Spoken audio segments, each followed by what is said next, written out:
Sicuramente un grande successo di pubblico e devo dire che anch'io non sapevo cosa aspettarmi da questo concerto e devo essere sincera, mi è molto piaciuto, sono stati bravi.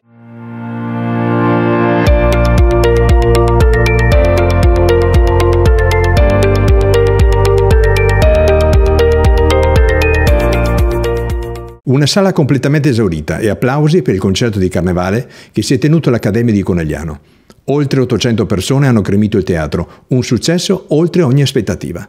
Notte in Cima, gruppo di promozione musicale, ha organizzato l'evento con la giovanissima orchestra del Cimento Armonico, diretta da Gianmaria Fantato Pontini, che ha incantato il pubblico per 90 minuti, portando in scena, in modo egregio, la sinfonia numero 9 di Ludwig van Beethoven. Un'orchestra fatta di giovani, ma anche i giovani che hanno organizzato tutto questo.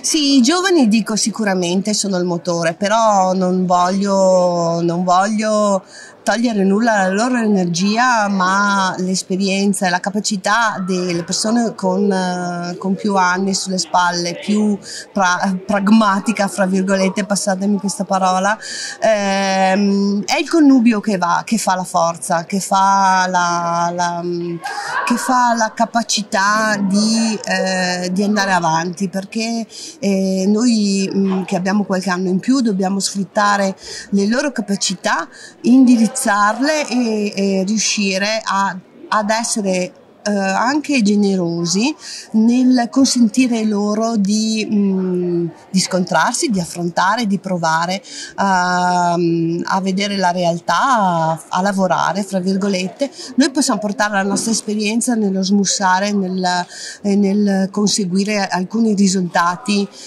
di livello alto, ma l'insieme delle cose porta sempre sicuramente a grossi risultati. Quindi ci sarà un proseguo?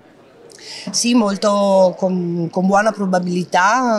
Stiamo mettendo in calendario una serie di eventi e di nuovi eventi, sempre di livello sinfonico con questa orchestra, che arriveranno sino al 15 di agosto, dove probabilmente, dico probabilmente perché le risorse sono sempre un problema da trovare, ma credo proprio che riusciremo, avremo un concerto importante in Castello.